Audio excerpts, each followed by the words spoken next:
Hello दोस्तों, कैसे हो आप सब। आशा करता हूँ आप सभी बहुत ही अच्छे होंगे दोस्तों। तो चलिए आज की इस वीडियो में मैं लेके आया हूँ गॉस एलिमिनेशन मेथड का बहुत ही इंपॉर्टेंट क्वेश्चन। ये पीटीयू में हमारा पूछा गया क्वेश्चन है। ठीक है, तो चलिए इसको सॉल्व कैसे करते हैं। ठीक है, जीरो कैसे बनाते हैं, मतलब एक मात्र तरीका, यदि वो आप तरीका यूज करोगे तो आप इजिली आप जीरो बना पाओगे। तो चलिए कैसे हम लोग सॉल्व करते हैं। सबसे पहले हम लोग को क्या लिखना पड़ता है कि मैट्रिक्स बनाना पड़ता है इक्वेशन का। तो सबसे पहले हम लोग ए मैट्रिक्स बनाते हैं। ठीक है, तो जैसे 3 इक्वेशन है तो 3 हम लोग ले लिए, जैसे देख सकते हो घर 1 2 3 रो ले लिए। तो सबसे पहले एक्स का जो कोफिशिएंट कितना है 1, तो यहाँ पे लिखना है। यहाँ पे एक्स का कोफिशिएंट कितना है 2, तो 2 लिखना है। एक्स का कोफिशिएंट कितना है 3, तो 3 लिखना है। ठीक है, उसी तरह से वाई का कोफिशिएंट कितना है, यहाँ पे 1 है। वाई का कोफिशिएंट -3 है। वाई का कोफिशिएंट कितना है 4 है। उसी तरह से यहाँ पे देखना है जेड के लिए 1 है, जेड वाई का क्या है हमारे पास 4, जेड का 5 है। ठीक है, तो ये मैट्रिक्स हमारा बन गया। उसके बाद क्या बनाना पड़ता है दोस्तों, हम लोग को बी मैट्रिक्स बनाना पड़ता है। तो बी मैट्रिक्स क्या होता है, ये जो बराबर के इस पार है 9 13 और ये क्या है हमारे पास 40। ठीक है, ये हो गया बी मैट्रिक्स। उसके बाद एक होता है एक्स मैट्रिक्स। आपको भी इसी प्रकार से एग्जामिनेशन हॉल में लिखना है दोस्तों। ठीक है, तब आपको फुल में फुल मार्क मिलेगा। ठीक, और 100% दावे के साथ कहता हूँ कि इस तरह से आपको कोई नहीं समझाया होगा। तो चलिए सब उसके बाद क्या बनाते हैं, एगुमेंटेड मैट्रिक्स। एगुमेंटेड मैट्रिक्स, ठीक है। एगुमेंटेड मैट्रिक्स क्या होता है दोस्तों, जब ए मैट्रिक्स और बी मैट्रिक्स को एक साथ लिखते हैं। ठीक है, तो हम लोग किस प्रकार से लिखेंगे, इस तरह से लिखेंगे ए डॉट बी। ठीक, उसके बाद क्या करेंगे, जो ए मैट्रिक्स है क्या है, देखो हमारे पास 1 2 3 1 -3 4 1 4 5 यही है। और बी मैट्रिक्स देखो क्या है, बी मैट्रिक्स आपका ये है 9 13 एंड 40, दोनों को एक साथ लिख दिए। इसी को बोलते हैं एगुमेंटेड मैट्रिक्स। कोई बात है यार, देखो कितना आसान सा कॉन्सेप्ट है। ठीक है, उसके बाद आपको क्या करना है दोस्तों, सिंपली अब देखो सबसे पहले यहाँ पे 1 होना चाहिए। ठीक, यहाँ पे 1 है ऑलरेडी, यदि नहीं रहता तो इसको 1 बना लेते हैं हम लोग डिवाइड करके या रो ऊपर नीचे करके। ठीक है, तो देखो हम लोग गॉस एलिमिनेशन मेथड में क्या करते हैं, ये जो आपको डायगोनल एलिमेंट दिख रहा है, इस डायगोनल एलिमेंट के नीचे इन जितने भी है, जैसे 3 है तो तीनों को हम लोग क्या करेंगे, जीरो बनाएंगे। तो चलिए सबसे पहले हम लोग क्या करते हैं, इन दोनों को जीरो बनाते हैं इसके कंपेरिजन में, उसके बाद इसको जीरो बनाते हैं इसके कंपेरिजन में। ठीक है, तो इसको बोलते हैं हम लोग रो 1, इसको बोलते हैं हम लोग रो 2, इसको बोलते हैं हम लोग रो 3। ठीक है, तो चलिए हम लोग क्या करेंगे, सिंपली हम लोग यहाँ पे सबसे पहले इसको जब जीरो बनाएंगे तो ये कौन सा एलिमेंट है भैया, रो 2 का एलिमेंट है। तो यहाँ पे सिंपली लिखेंगे रो 2। यहाँ पे आपको ध्यान देना है बात को। ठीक है, रो 2 लिख दिए। अब जिसे रो 2 लिखे यहाँ पे, तो फिर लिखना है यहाँ पे रो 2 माइनस, देखो रो 2 का जो भी एलिमेंट है, यहाँ पे रो 2 का एलिमेंट कितना है 2 है, तो आपको लिखना है 2। ठीक है, 2 इंटू किसके कंपेरिजन में कर रहे हो, हम लोग R1 के कंपेरिजन में कर रहे हो। इसके जस्ट ऊपर R1 देखना कितना है 1 है। ठीक है, मतलब R1 वाला है ना लाइन, तो इसलिए R1 लिखे। उसके बाद डिवाइड में क्या लिखना है, जो यहाँ पे एलिमेंट है, तो एलिमेंट कितना है दोस्तों 1 है, तो डिवाइड में हम लोग 1 नहीं लिखते हैं, कोई फर्क तो पड़ेगा ही नहीं, तो इसलिए छोड़ देते हैं। उसी तरह से जब इसको जीरो करना हो तो आपको क्या लिखना पड़ेगा, यहाँ पे R3 लिखना पड़ेगा। फिर यहाँ पे लिखोगे R3 माइनस R3 का जो भी एलिमेंट है वही कितना है, यहाँ पे 3 है, तो आपको यहाँ पे लिखना है 3 किसके कंपेरिजन में करोगे, R1 के कंपेरिजन में करना है इन दोनों को। तो हम लोग लिखे यहाँ पे R1 और इसके जस्ट ऊपर R1 का मान कितना है 1, तो डिवाइड में 1 देना है। तो यहाँ पे डिवाइड में 1 नहीं देंगे क्योंकि 1 से डिवाइड करने के तो कोई फर्क तो होता ही नहीं है। ठीक है, तो चलिए उसी तरह से चलो आप ऑपरेशन लगा लेते हैं। सिंपली ए डॉट बी, हमारा जो एगुमेंटेड मैट्रिक्स है वो क्या बन जाएगा हमारे पास। अब देखो रो 1 में हमारा कोई ऑपरेशन नहीं लगा, तो रो 1 जैसा है उसी तरह से यहाँ पे हो जाएगा। ठीक, अब रो 2 देखो, रो 2 में ऑपरेशन लगा है यहाँ पे, तो रो 2 की जगह पे कितना है, देखो यहाँ पे 2 है, तो 2 माइनस 2 है 2 इंटू R1, इसके जगह R1 देखो कितना है 1 है। ठीक है, तो कितना हो जाएगा, 2 में से 2 गया आपका 0 हो गया। ठीक, उसी तरह से यहाँ पे देखो अब R2 के जगह पे यहाँ पे क्या है -3 है, तो आपको यहाँ पे -3 देना है। ठीक है, यहाँ पे -3 दिए, R2 की जगह पे -3 दिए, फिर माइनस है तो -2 इंटू यहाँ पे R1 है, इसके जस्ट ऊपर R1 देखो कितना है 1 है भैया, तो कितना हो जाएगा -3 -2, तो आपके पास कितना हो जाएगा -2। उसके बाद आपके पास क्या हो जाएगा, ओ सॉरी यहाँ पे -3 है। ठीक है, -3 -2 इंटू R1 के जगह पे आपके पास 1 है। ठीक, तो यहाँ से इसका मान हो जाएगा -5। ठीक है, सही जा रहा हूँ। उसी तरह से अब R2 की जगह पे 4 लेना है, तो 4 लो, -2 इंटू R1, इसके जस्ट ऊपर R1 कितना है 1 है, तो कितना हो जाएगा 4 -2, तो आपका मान आ जाएगा यहाँ पे 2। ठीक, फिर उसी तरह से बराबर के इस पार आओ, कितना यहाँ पे 13 है, तो R2 की जगह पे 13 लेना है, -2 इंटू। ठीक है, अब इस R2 के जस्ट ऊपर कितना है 9, तो आपको यहाँ पे 9 लेना है, तो कितना हो जाएगा 13 माइनस 9 2 18, तो यहाँ से आपका मान कितना हो जाएगा दोस्तों, -5। ठीक है, तो यहाँ पे आपको लिख देना है -5। ठीक, तो चलिए अब हम लोग क्या करेंगे, सिंपली उसी तरह से R3 पे हम लोग ऑपरेशन लगाते हैं।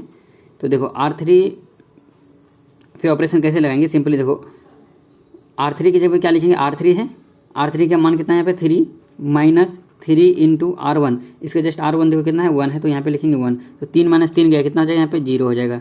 उसी तरह से अब देखो R3 का मान अब यहाँ पे क्या पुट करेंगे 4 पुट करो, 4 - 3 इंटू R1, ठीक है, इसके जस्ट ऊपर R1 देखो कितना है 1, तो यहाँ पे कितना हो जाएगा 4 - 3 इक्वल टू आपका क्या हो जाएगा यहाँ पे दोस्तों 1 हो जाएगा। ठीक है, उसी तरह से देखो R3 की जगह पे यहाँ पे 5 पुट करो, -3 इंटू R1 की जगह पे आप क्या पुट करोगे 1 पुट करोगे, तो 5 - 3 कितना हो जाएगा आपके पास यहाँ पे 2 हो जाएगा।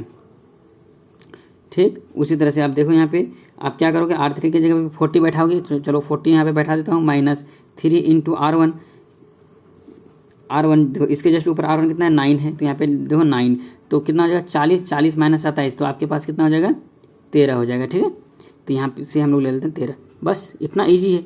अब क्या करना है इसके बाद, सिंपली मैं आपको क्या बताया था, जब ये दोनों 0 हो जाए तो उसके बाद इसको 0 करना है इसके कंपैरिजन में। ठीक है, तो देखो बहुत सारा इसमें क्या हक करेगा, यहाँ पे 1 बनाएगा, उसके बाद फिर इसको 0 बनाएगा। तो भैया हमको कहा ऐसा करना, हम डायरेक्ट यहाँ पे 0 बनाएंगे। चलो हम आपको फॉर्मूला बताते हैं किस तरह से 0 करना है। सिंपली ये R3 वाला एलिमेंट को 0 बनाना है, तो आप सिंपली यहाँ पे लिखोगे R3, ठीक है, फिर यहाँ पे लिखना R3 माइनस R3 की जगह पे कितना एलिमेंट है भैया 1 है, तो आपको लिखना है 1। किसके कंपेरिजन में कर रहे हो भैया, R2 के कंपेरिजन में करना है, तो आपको R2 लिखना है, डिवाइड बाय जो R2 का एलिमेंट है, आपको हम बताए थे ना, ये पहले 1 था तो यहाँ पे हम लोग 1 नहीं लिखते थे, लेकिन अभी क्या है -5 है, तो यहाँ पे लिखेंगे ना -5, तो माइनस माइनस ये हो जाएगा हमारा प्लस, क्योंकि यहाँ पे माइनस है, माइनस माइनस प्लस हो जाएगा, इंटू R2 के कंपेरिजन में कर रहे हैं तो R2 बस। अब देखो लगा के देखो यहाँ पे ऑपरेशन, ये 0 हो जाएगा 100%। देखो R3 है, R3 की जगह पे 1 रखो, प्लस 1/5 इंटू R2 की जगह क्या है भैया -5 है ना, तो इससे इसको काटो तो यहाँ पे -1 हो जाएगा, तो 1 प्लस -1 तो 0 हुआ। एकदम रामबान उपाय है भैया, ये तरीका सीख लो, कभी जिंदगी में गलत नहीं होगा गॉस एलिमिनेशन मेथड। ठीक है, या गॉस जॉर्डन मेथड जब भी बनाओगे तो कोई प्रॉब्लम नहीं होगा। तो सिंपली आप क्या करो दोस्तों, यहाँ पे A.B करो, रो 1 में कोई भी ऑपरेशन नहीं लगा है तो रो 1 जैसा है वैसा ही लिख दो, रो 2 में आपका कोई ऑपरेशन नहीं लगा है तो रो 2 जैसा है वैसे लिख दो। अब रो 3 में लगा भैया, तो रो 3 में लगा है तो देखो रो 3 का मान कितना पुट करेंगे यहाँ पे 0 प्लस 1/5 इंटू R2 के यहाँ पे कितना है 0 है, तो जब 0 से किसी भी संख्या को मल्टीप्लाई कर दो भैया ये तो 0 हो जाएगा। ठीक है, उसी तरह से जब यहाँ पे 1 पुट करेंगे तो क्या हो जाएगा 1 प्लस 1/5 इंटू R2, और R2 की जगह पे -5 पुट किया यहाँ पे, तो देख सकते हो 0 आ गया है हमारे पास, यहाँ पे 0 आ जाएगा। ठीक है, उसी तरह से चलो भैया फिर आगे R3 की जगह पे आप 2 पुट करो, 2 प्लस 1/5 इंटू R2, इसके जस्ट ऊपर R2 कितना है 2 है।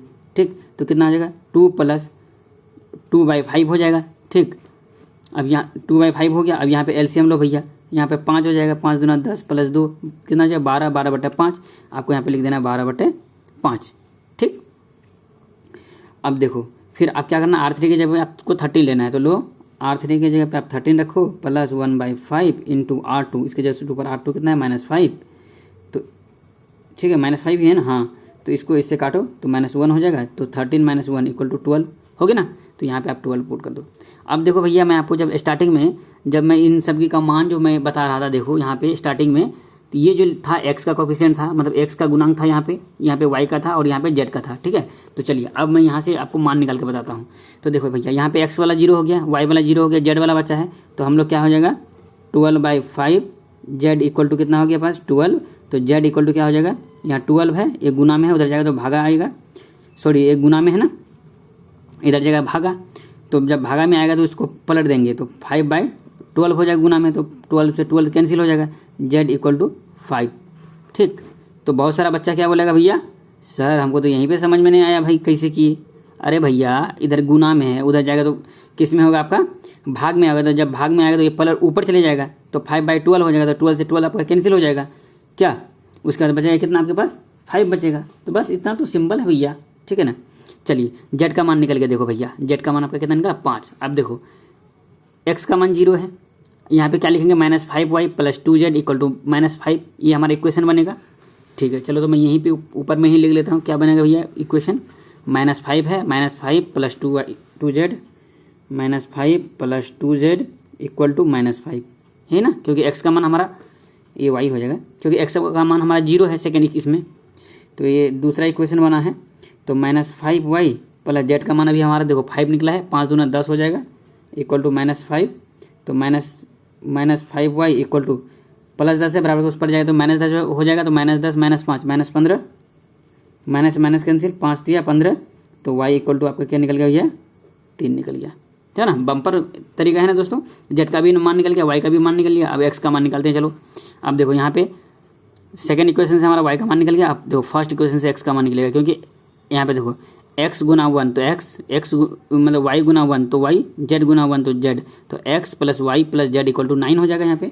तो यहाँ पे लिखो x plus y plus z equal to 9। तो x का मान हमको निकालना है, y का मान हमारा 3 निकला, प्लस z का मान 5 इक्वल टू 9। तो यहाँ से आपका x इक्वल टू कितना हो जाएगा, 5 3 8 बराबर का ऊपर जाएगा तो माइनस में चले जाएगा।